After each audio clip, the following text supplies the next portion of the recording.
오늘은 온라인, 사이버, 성과, 그리고 예수님께서 말씀하신 가늠하지 말라고 하는 예수님께서 말씀하셨던 부분이 무엇인지에 대해서 한번 보도록 하겠습니다. 먼저 온라인 성에 대해서 한번 보면요. 자, 오늘날 이제 온라인, 비대면, AI 시대입니다. 그래서 이제 모든 것이 예전에는 오프라인, 대면으로 진행했다고 한다면 이제는 물론 이제 우리가 오프라인으로 대면해서 진행하기도 하지만 더 많은 부분에서는 비대면으로 온라인으로 진행이 되고 있는 시대입니다. 이것을 이제 변환시켰던 그리고 패러다임 시프트라고 할 수 있는 변환시켰던 것이 무엇입니까? 코로나죠. 아마 훗날의 역사가는 아마 우리가 겪었던 이 코로나를 아마 21세기의 가장 중요한 변곡점 중에 하나이지 않을까라고 생각이 됩니다. 왜냐하면 코로나 전후로 우리의 삶의 양식과 방향이 너무나 바뀌었기 때문에 그래서 이전에는 대면, 오프라인이었다고 한다면 이제는 비대면, 온라인이 중점이 되는 시대입니다. 그래서 코로나 이후 업무, 교육, 의료, 문화 모든 사회 전반에 있어가지고 온라인으로 진행하고 원격으로 진행하는 것이 일상화가 되었다는 것이죠. 여기에 더해서 코로나가 끝난과 동시에 이제 AI가 등장하면서 물론 이제 이전에도 조금씩 AI가 있었긴 있었지만 코로나가 끝나는 시점에 이 오픈 AI라고 하는 것이 등장하면서 정말 우리 모든 삶을 한 1, 2년 사이에 정말 급격하게 바꾸고 있습니다. 향후 어떻게 바뀔지 도대체 예측을 할 수 없을 만큼 정말 급격하게 변화를 주고 있는데 이것이 단순히 이런 부분뿐만 아니라 어떻게 보면 우리 삶의 가장 중요한 성이라든지 결혼이라든지 이런 부분에도 정말 큰 변화를 주고 있다는 것을 보게 됩니다. 그다음 이제 예전 대면 시대에 그러니까 오늘날 우리가 온라인 비대면 시대가 아니라 대면 시대에서는 이 성이라고 하는 것이 어떻게 진행이 되었는가? 고대 사회에서는요, 이 성이라고 하는 것이 물론 이제 부부간에 있던 이 성의 모습이 있긴 있지만 이 성이라고 하는 것이 굉장히 중요한 종교적인 의미를 가지고 있었습니다. 기독교 외에 일반적인 종교에서는 이 성이라고 하는 것이 굉장히 중요한 종교적인 의미, 종교 행위였습니다. 단순히 성행위가 아니라 이 성행위 안에는 종교적인 의미가 담겨져 있었는데 그것은 무엇이냐? 고대 사회에서 가장 중요한 가치가 무엇입니까? 바로 이제 먹고 사는 거예요. 농사 지어서 먹고 사는 건데 농사를 짓기 위해서는 뭐가 필요합니까? 두 가지가 필요하죠. 비가 내려야 됩니다. 그리고 또 뭐가 있어야 됩니까? 노동력이 있어야 됩니다. 그래서 고대 사회에서 가정의 가장 중요한 가치가 뭡니까? 왜 결혼하고 왜 이런 공동체를 이루면서 삽니까? 노동력을 확보하기 위해서. 고대 사회에서는 자녀가 많은 게 최고입니다. 왜요? 노동력이 많은 거니까. 그래서 이 고대 사회의 가장 중요한 가치라고 할 수 있는 다산, 그리고 기우제가 가장 중요한, 농사를 해서 가장 중요했는데, 이것을 위해서 종교 행사를 할 때에 무엇을 하느냐? 성행위를 했다는 거예요. 그래서 사제는 성행위를 통해서 어떤 신의 말씀, 신탁이라고 하는 신의 메시지를 전달하기도 하고 또는 그러한 성행위를 통해서 이 비를 내리게 하는 여러 가지 그러한 의식을 행했다는 겁니다. 또한 한편으로는 이 성행위가 단순히 쾌락을 위한 어떤 그런 성행위뿐만 아니라 종교적인 수행의 하나의 방식이었다라고 볼 수가 있습니다. 그래서 성경에서 보게 되는 이제 소위 말하는 바알과 아세라. 지난번도 말씀드렸지만 이 바알과 아세라는요 철저하게 농사를 위해서 만들어진 신이에요. 농사를 짓기 위해서 바알과 아세라라고 하는 신을 섬기게 되는데 바알은요 말 그대로 비와 바람의 신입니다. 이게 고대 근동에는 이 팔레스타인 지역은요 건기와 우기가 있습니다. 그러면 비와 바람의 신이기 때문에 바알은요 건기 때는 죽습니다. 죽어요. 이게 이제 고대 신들의 개념인데 이집트도 마찬가지고 이런 고대 신들의 개념이 있는데요. 건기 때는 죽어요. 왜냐하면 비와 바람의 신이기 때문에 해가 있으면 죽는 거예요. 죽었다가 우기 때가 되면 살아나요.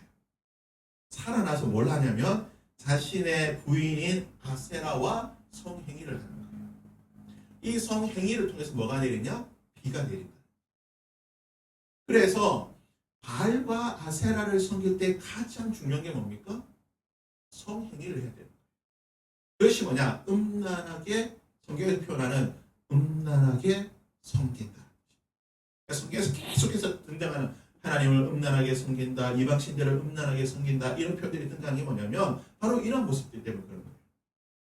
바알과 아세라의 어떤 성행위를 통해서 비가 내리기 때문에 바알과 아세라를 성행위를 하도록 소위 말해서 이제 자극을 주기 위해서 인간의 사제, 남자와 여자가 성행위를 하는 거예요. 그걸 어디서 합니까? 신전에서 하는 거예요. 우리 치면 교회 안에서 하는 거예요. 교회 안에서 모든 사람이 보는 가운데서 성행위를 하면 그 예배에 참석했던 신자들이 다 함께 성행위, 난교 파티가 벌어지는 거예요. 그렇게 되면 이제 바알이 보고 흐뭇해가지고 바알과 아세라가 성행위를 하고 그럼 비가 내리는 거예요.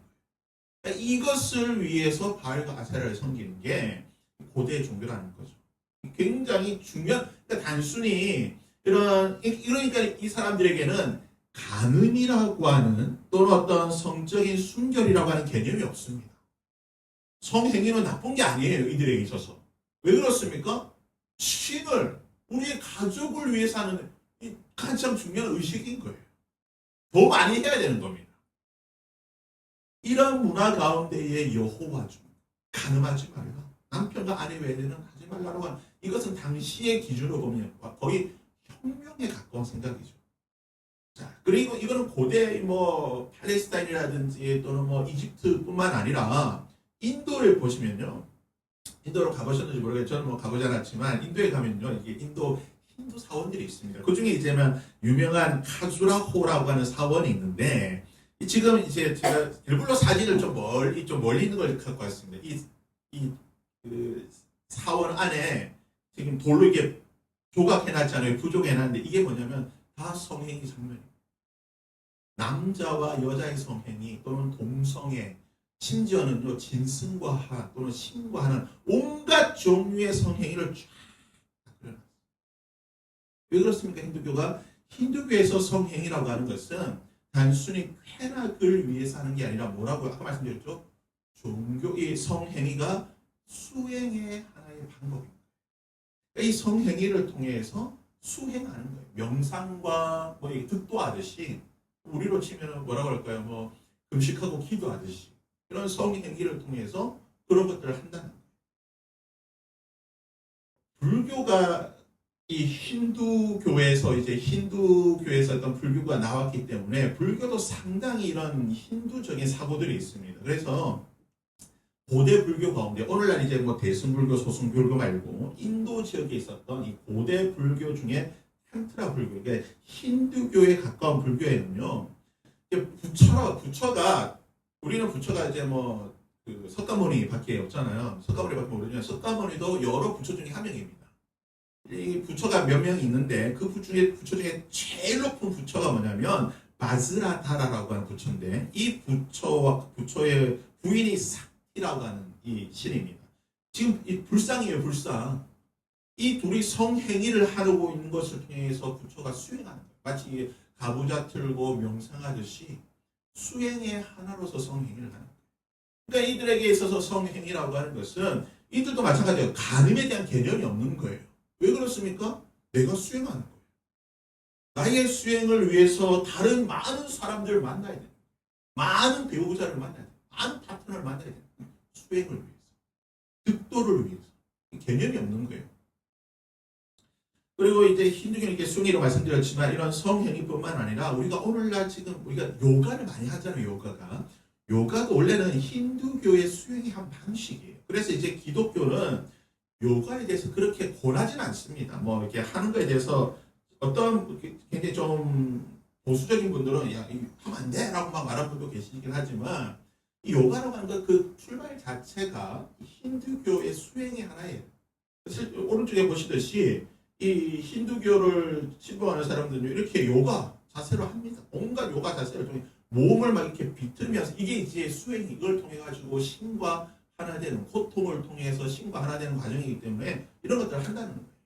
그래서 이제 요가도 우리가 조금 그래서 요가가 그렇게 좋은 건 아니에요. 요가에 나오는 뭐 자크 뭐 이렇게 무슨 동작을 하면 자크라를 엽니다. 몸에 뭐 기를 이게 전부 다 이제 어떤 힌두교의 어떤 그런 생각들인데 아무튼 이 요가라든지 이 요가도 결국은 어떤 성행위 아까 보셨던 이런 성행위를 하기 위한 하나의 방편입니다.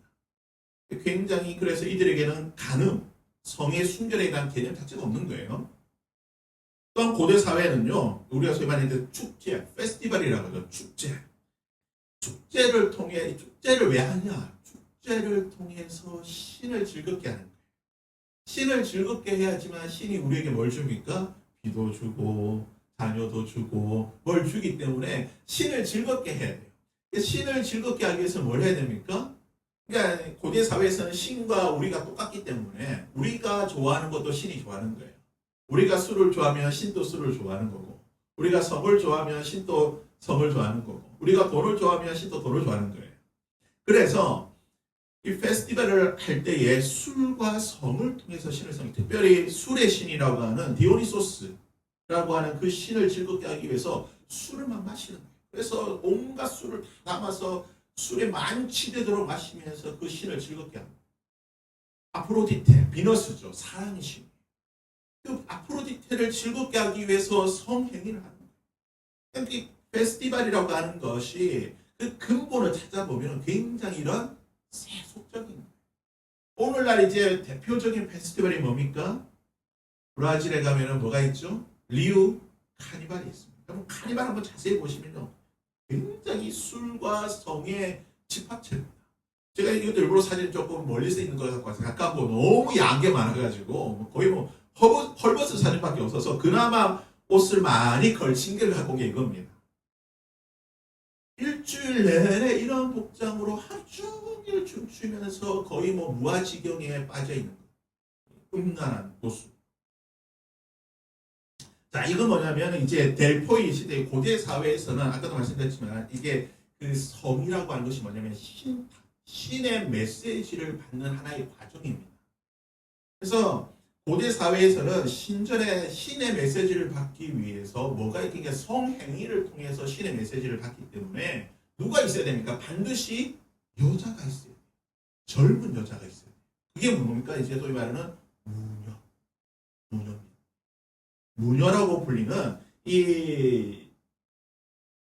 그 신탁을 신의 메시지를 전해줄 여자가 있는데 지금 이 그림에서 보듯이 중앙에 여자 한 명이 앉아 있잖아요. 이 여자가 앉아 있으면 밑에서 이 환각제 대마초 같은 거, 이 환각을 시키는 그런 연기들이 자꾸 올라와요. 그다음에 이제 이 연기에 취해가지고 그리고 주변에 있는 제사장들 이들과 성행위를 하면서 신의 메시지를 전하는 거예요. 그래서 뭐 전쟁을 해야 된다, 말아야 된다. 하는데 이제 델포이 신전은 그리스에 가면 그 제우스와 아테네의 가장 중요한 신전이 델포이 신전인데 이 델포이 신전에서 제우스와 아테네의 신의 메시지를 전했던 무녀의 이름이 뭐냐면 피티아입니다. 오른쪽에 보시는 이 여자예요. 이 여자가 이런 신의 메시지를 전하는데 이것을 이제 영화에서 아주 잘 보여주는 영화가 있습니다. 영화 300이라는 영화를 보면 이런 장면이 나오는 거예요. 굉장히 좀 순화해서 나오긴 했지만 레오니다스 왕 전쟁 허가를 받기 위해 고대 신들을 모시는 제사장을 찾아가 레오니다스는 부족한 복제와 신점이 제사장 자, 여기 지금 이제 신들 밑에 이제 연기가 자욱히 올라오는 그런 이제 환각시키는 연기를 마시면서 신의 메시지를 전하는데 이 장면이 끝나고 나면 이제 이 제사장이 이 여성과 성행위를 하는 것을 암시하는 이제 장면들이 나오게 됩니다. 그러니까 이 고대 사회에서는 이런 성행위가 굉장히 중요한 종교 행위예요. 그래서 간음이라는 개념 자체가 없는 거예요. 그래서 우리가 이런 것들을 좀 볼 수 있는 게 뭐냐면 이제 구약 성경에 보면 이제 기생 라합이 나옵니다. 기생 라합. 우리가 라합에 대해서 기생이라고 하는데 이게 라합의 기생이 그래서 성경학자들과 고고학자들의 의견이 좀 달라요. 그러니까 성경학자들은 이 기생이라고 하는 것이 히브리 원어로 보게 되면은 몸을 파는 창녀를 뜻하는 단어를 쓰고 있어요. 그래서 아마 이 라합은 몸을 파는 창녀였다라고 성경학자들은 생각하고, 고고학자들은 당시 여리고성을 발굴해 보니까 몸을 파는 창녀라기보다는 아까 봤던 무녀, 신전에서 어떤 그런 신의 메시지를 전했던 사람이었다라고 이제 고고학자들은 이야기를 합니다. 이제 좀 절충안으로는 이 기생 라합이 여관을 운영하니까 이 여관을 운영하면서 뭐 이렇게 한 사람이지 않을까라고 생각하는데, 아무튼 이런 성경에도 보게 되면 이런 이제 기생이라든지 이런 당시 고대 근동에서 볼 수 있는 이런 성의 모습들이 많이 등장하게 된다. 그래서 고대 사회에서는 성이라고 하는 것이 어떤 그런 종교성을 가진 의미였기 때문에 간음이라든지 성의 순결에 대한 개념이 없는 시대에 하나님께서 간음하지 말라, 출애굽기 12장 20장 14절에서 간음하지 말라, 이 말은요 정말 혁명과도 같은 말이에요. 그냥 핵폭탄입니다.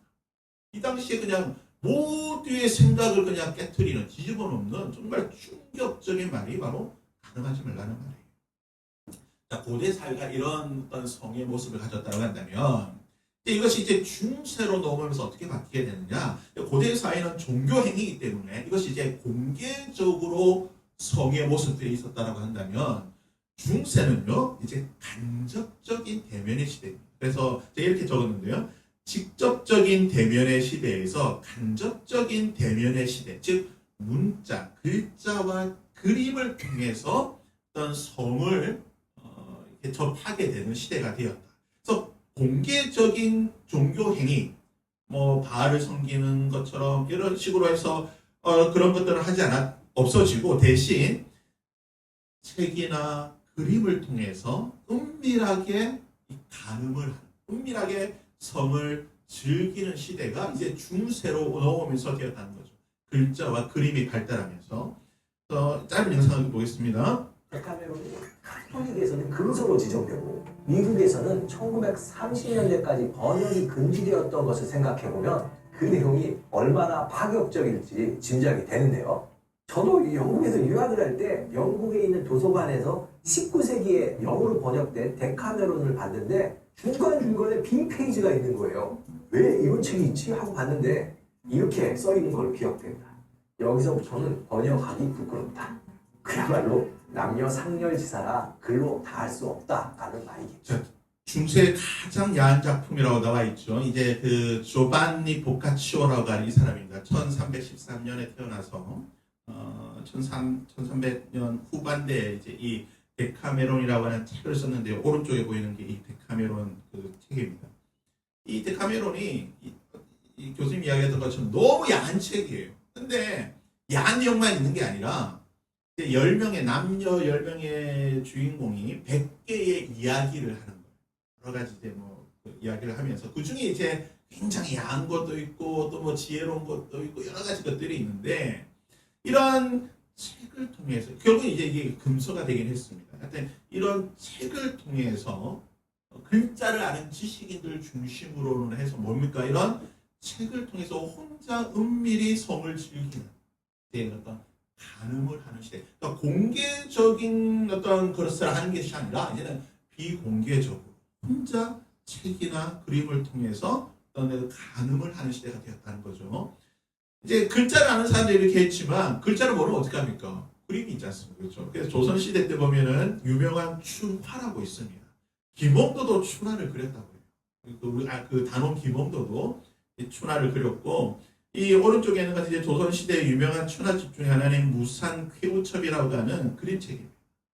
컬러풀해가 있어. 오른쪽 완전 컬러풀한 책으로 해가지고 춘화들, 이 홀로그래피를 이제 그림으로 그린 거죠. 그 당시 그림. 이걸 이제 보면서 뭐 조선시대라든지 뭐 조선시대도 마찬가지지만 중세도 마찬가지고 이런 식으로 해서 이제 은밀하게 어떤 성을 향유하는 그런 시대가 되었다는 겁니다. 그러니까 중세까지 그렇게 해도 근대까지 이렇게 오다가 오늘날 이제 현대로 넘어오면서 어떻게 바뀌게 됩니까? 이제 영상의 시대가 되었습니다.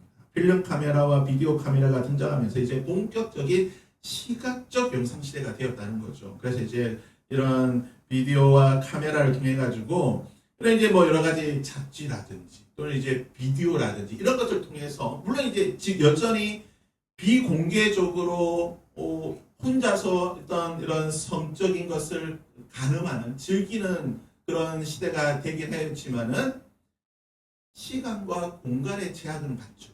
이게 무슨 말이냐면 비디오를 빌리러 내가 가야 되는 거예요. 그래서 만약에 내가 야한 보고 싶어. 야한 보고 싶은데 비디오를 빌리러 가야 돼요.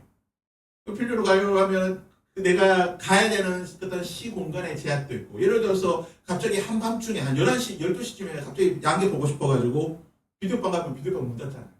그러니까 이 시대에는 직접적으로 대면을 통해서 이런 여러 가지 뭐 잡지라든지 사진이라든지 비디오를 영상을 통해서 혼자 그런 어떤 가늠의 시대가 되긴 했지만 시간과 공간의 제약을 받는 이것이 언제까지 그랬냐면 1990년대까지는 이런 시대였다는 거죠.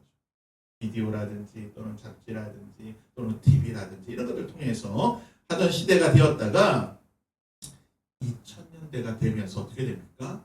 인터넷을 통한 무제한적인 접속이 가능해지면서 이제는 더 이상 시간과 공간의 제한이 없이 가늠할 수 있는 제가 여기서 계속 가늠이라고 표현하는 것은 제가 결론적으로 말씀드리겠지만 예수님께서 음욕을 품는 자마다 가늠합니다. 음욕을 품을 수 있는 그 모든 것들 그런 어떤 뭐 영상이라든지 또는 이 모든 것들이 시간과 공간의 제약이 없이 내가 얼마든지 마음만 먹으면 음욕을 품을 수 있는 가늠할 수 있는 시대가 되었다. 고대, 중세, 현대, 오늘날 시대를 거치면서 점점 뭐 어떻게 됩니까? 가늠을 할 수 있는 것이 어떻게 돼요? 훨씬 비공개적으로 그리고 무제한적으로 내가 원할 때 언제든지 할 수 있는 시대가 되었다는 거예요. 대표적으로 이제 제가 잘랐습니다. 왜냐면 밑에 너무 야하기 때문에 확 잘라버리는데 이 대표적으로 이제 포르노허브라고 하는 세계에서 가장 유명한 이 성인 사이트. 언제 원할 때 하면 그냥 접속하면 되잖아요. 내가 보고 싶으면 1년 365일 24시간 언제든지 새벽 4시든 점심 먹고 나서든 뭐 언제든지 보고 싶다라고 하면 접속할 수 있는. 물론 이게 이제 뭐 성인이 접속되지만 요즘은 뭐 아이들 얼마든지 이거 뭐 부모님 주민등록 보내가지고 얼마든지 다 하니까 나이 연령 제한 없다는 거예요. 국가 제한 없어요. 이 포르노허브라고 하는 사이트는 외국 사이트인데 또 뭐 미국에 있는 사이트인데 오늘 한국에서 얼마든지 지금 또 접속할 수 있는 그러니까 시공간의 제한 없이 얼마든지 음욕을 품을 수 있는 가늠을 할 수 있는 시대가 되었다.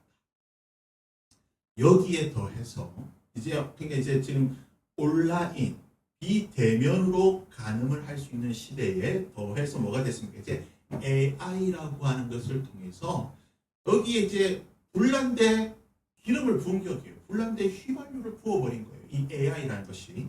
AI를 통해서 이제는 어떻게 되냐? 주도적으로 이 가늠을 하는 시대가 되었다.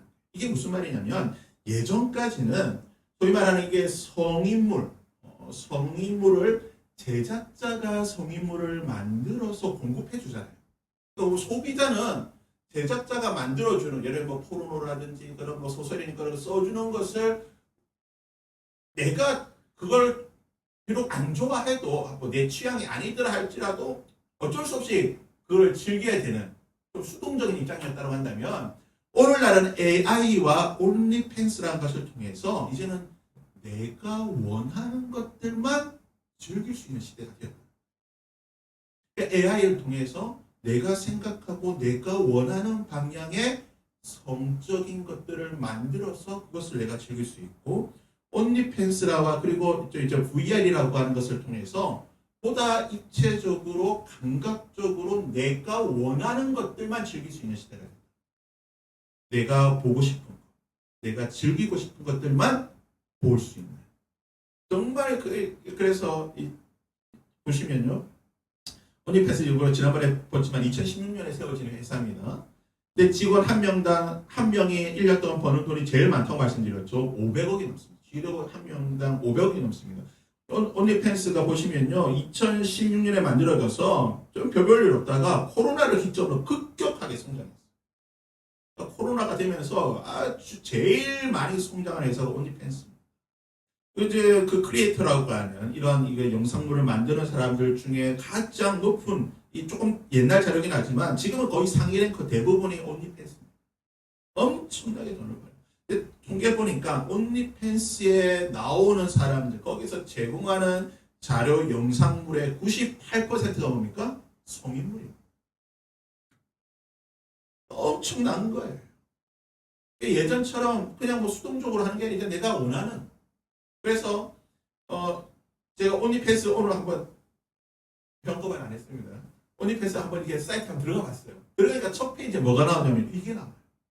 여자들이 쭉 나와요. 골라라는 거예요. 네가 원하는 스타일 골라봐라.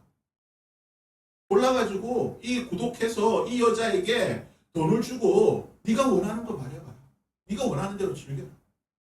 그러니까 더 이상 수동적이 아니라 능동적으로 적극적으로 가늠을 하게 폭력을 품게 만드는 시대가 되었다는 거죠. 이게 남자만 그런 게 아닙니다. 이거 온리팬스가 남자만 있겠지 아닙니다. 지난번에 말씀드렸지만 우리나라 연예인 박재범도 좀 온리팬스 있습니다. 여성분들도 많아요.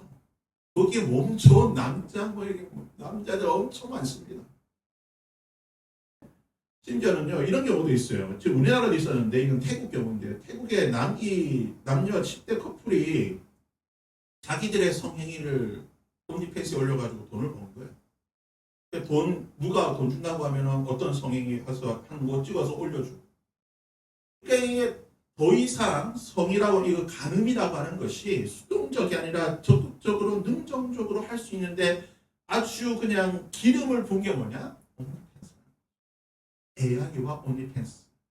참 어떻게 보면 재밌다는 표현은 좀 그렇지만 참 이 하나님의 심판이라고 해야 될지 모르겠지만 온리팬스를 창업했던 창업자가 있습니다. 이 사람인데요. 얼마 전에 죽었습니다. 몇 주 전에 죽었어요. 43세. 1년에 1조씩 벌던 사람인데 암으로 죽었어요. 이 온리팬스 만들었던 온오가. 하나님의 심판이라고 뭐 이렇게 표현해야 될지 모르겠지만 아무튼 그런 경우고요. 또 한 가지 이제 VR이라고 말씀드렸죠. AI, VR. 지금 이제 뭐 애플에서 이제 그 비전 프로라고 하는 거 그리고 오큘러스 퀘스트라고 하는 또 이제 메타에서 나오고 있는 소위 말하는 이제 3D로 안경을 이렇게 써가지고 입체적으로 볼 수 있는. 그래서 이걸 이제 쓰면 이렇게 고글처럼 이렇게 쓰면은 눈앞에 뭐가 펼쳐집니까? 가상 세계가 쫙 이렇게 펼쳐지는 가상 현실이. 그래서 이게 손으로 막 이 눈앞에서 이렇게 마치 사람이 있는 것처럼 시공간으로 쫙 되는 거예요. 항상 말씀드리지만 이런 최첨단 이런 IT가 발전하면 나오면은 제일 먼저 눈독 들이는 게 뭐라고요? 성산업이에요. 정말 기막히게 성산업이 들어오는데요. 지금 이 오큘러스라든지 이런 비전 프로라든지 메타에서 나오는 이런 여러 가지 이제 또 스마트 글래스가 나왔잖아요. 지금 만들고 있잖아요. 안경같이 되는 거. 이런 게 나오는데 여기에 가장 많이 투자하고 가장 많이 콘텐츠를 제공하는 업체가 뭡니까? 야동입니다. 야동을 보려고 오큘러스 퀘스트 2를 샀다고 하는 사람이 수두룩합니다. 왜냐 이거 끼면 이걸로 보면은 진짜 눈앞에서 보는 거예요. 영화처럼 보는 게 아니라 눈앞에서 현실에서 보듯이 그냥 그런 입체적으로 또 이런 식으로 제가 가장 순한 버전만 지금 가져고 온 거예요. 눈앞에서 그냥 이런 즐길 수 있고 혼자 방 안에서 즐길 수 있도록 음욕을 즐길 수 있는 이런 AI 그 VR이라고 합니다. 여기에 이제 뭐가 더해집니까? AI가 더해지죠. AI 여자친구 2026년 최고의 AI 여자친구입니다. 채팅도 해주고요, 음성 전화 통화도 해주고요, 이미지도 주고요, 제 영상도 주고요, 커플 사진도 만들어주고요, 다 해준다고 합니다.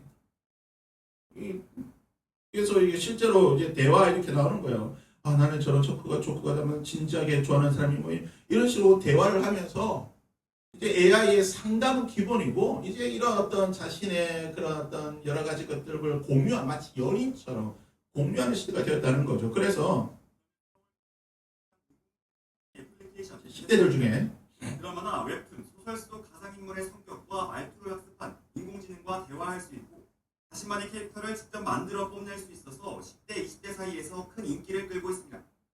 월 평균 1인당 이용 시간만 챗GPT의 7.5배에 달해 인공지능 앱 1위를 차지했습니다.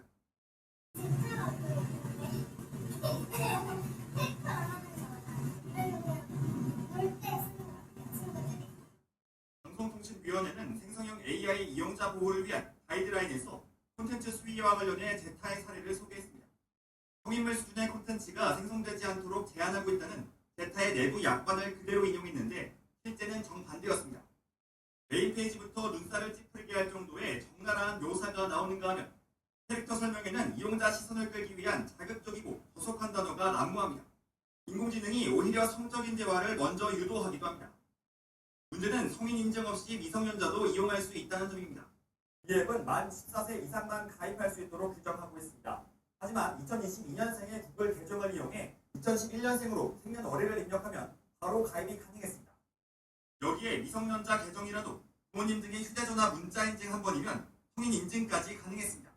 그것도 되게 좀 걸을 필요가 있어요. 그러니까 지금 딱 보시다시피 이제는 이 정말 상상을 초월하는, 그러니까 마치 우리가 예전에 미래 사회에서 이런 일이 있을 것이라는 게 지금 현실이 다 되고 있잖아요. 그래서 지금 보시면 지난번에 봤지만 이 AI를 장착한 리얼돌 판매가 급증하고 있다. 중국에서 벌써 나왔습니다. 이거는 이제 미국 제품이고요. 지난번에 봤던 영상처럼 얼굴 생김새와 헤어스타일, 이 각각의 휴머노이드로 신대가 줄지어 등장합니다. 이게 대당 2억입니다. 2억. 13cm에 42kg 남성형 로봇과 160cm에 걸어가잖아요. 똑같습니다. 사람하고. 여성형 로봇도 포함되어 있습니다.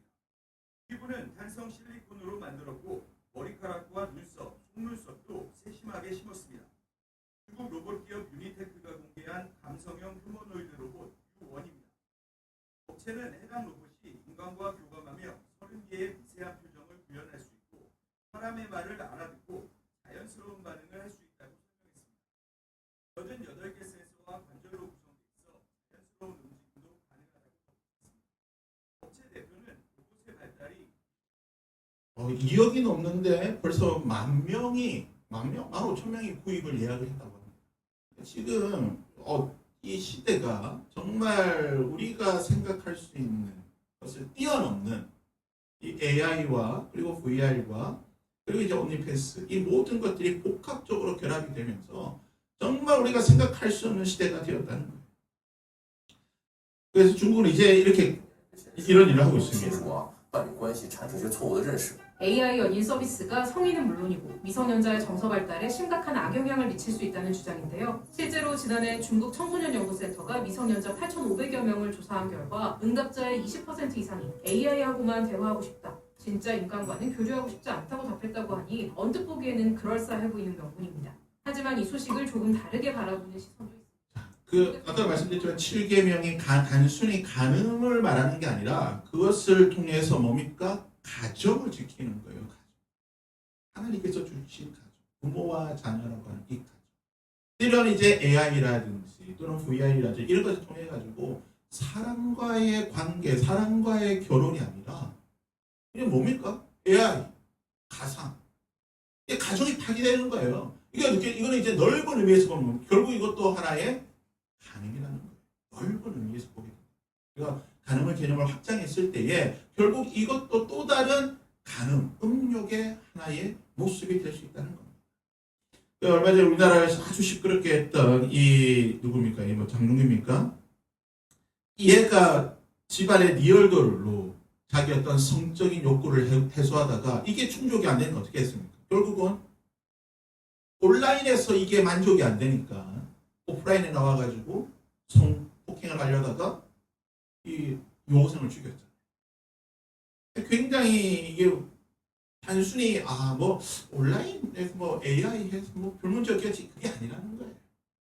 굉장히 왜곡되고 잘못된 그러한 어떤 성의 생각들, 그런 음욕들을 품게 하다 보니까 구분을 못하는 거예요. 온라인과 오프라인은 대면과 비대면을 구분하지 못하다 결국은 현실에서 큰 문제를 일으키는 경우도 있다는 거죠.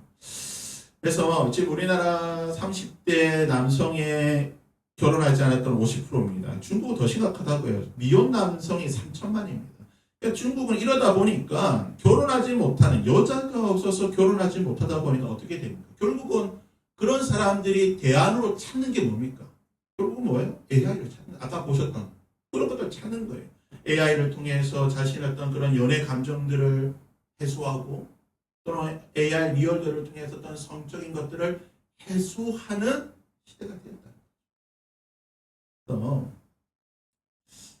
이제 이 AI 시대가 이 오늘날 우리가 이 7계명을 이 AI 시대에 어떻게 우리가 더 이해를 하고 우리가 또 이것을 가르치고 우리 삶에 적용해야 되는가?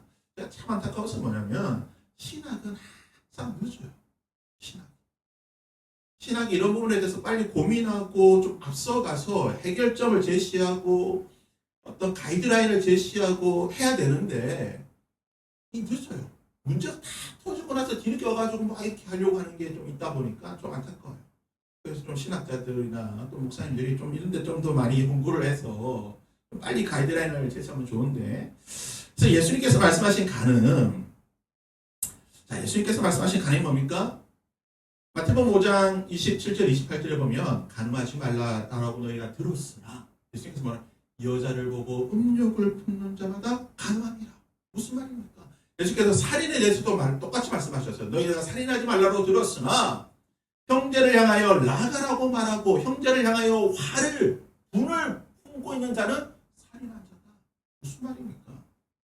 마음속에 그 음욕을 품고 있으면 결국 그것이 뭡니까? 간음이라고 하는 그러한 성적인 범죄 행위로 나타날 수밖에 없다는 거예요. 그리고 우리가 잘 아는 말이 있죠. 머리 위로 새가 지나가는 것은 어쩔 수가 없어요. 우리가 뭐 쫓아낸다고 해서 뭐 날아가잖아요.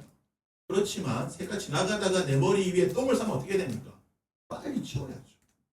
새가 지나가다가 내 머리 위에다가 집을 지면 어떻게 됩니까? 빨리 치워야죠. 그거 두면 안 됩니다. 마찬가지예요. 마귀가 우리 위해서 온갖 이런 음란한 또는 음욕에 관한 생각들을 줄 때에 그건 어쩔 수가 없어요. 마귀는 그것들 통해서 우리에게 공격을 하기 때문에 그런 뭐 음욕뿐만 아니라 또는 물질이라든지 권력이라든지 이런 여러 가지 것들을 통해서 우리에게 그런 생각들을 계속 주는 거예요. 새가 마치 똥을 싸듯이 계속 우리 머리에 줍니다. 그럴 때마다 우리는 어떻게 됩니까? 그것을 치워야 돼요. 가만두면 안 되는 거예요. 두면 쌓이다 보면 어떻게 됩니까? 나중에 못 치웁니다.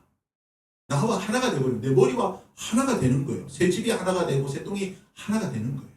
나올 때마다 치워야 돼요. 뭐를? 예수 그리스도의 보혈. 십자가의 능력으로 치워야 되는 거예요. 정결함을 계속 유지해야 되는 거예요. 그게 뭡니까? 음욕을 품지 않는 게 가능하지 않는 거예요. 그래서 오늘 결론적으로 말씀을 드리면 오늘날 시대는요. 정말 간편한 시대입니다. 마음이 아닙니다. 내가 마음을 안 먹어도 주변의 환경에서 그렇게 마음 먹도록 자꾸 꽂히는 거예요. 내가 마음을 안 먹어도 특히 우리 자녀들은요 더 심하죠. 내가 마음을 안 먹어도 주변에 보이는 거예요. 눈에 보이는 게 다 지금 그런 것들이니까. 그런 시대에 예수님이 말씀드려요. 음욕을 품는 자마다 가난하다. 음욕을 품지 아니하고 내 머리에 새가 똥을 싸더라도 재빨리 치워서 그것이 쌓이지 않아요. 새가 치워지지 못하고 마귀가 그 음란한 생각으로 음욕으로 나를 가름시키지 못하고 우리가 날마다 주의 별과 정결함을 입어야 되는 것입니다. 그것만이 우리가 7계명 가능하지 않아요. 이 말씀에 승리할 수 지킬 수 있는 비결인 것입니다. 우리 자매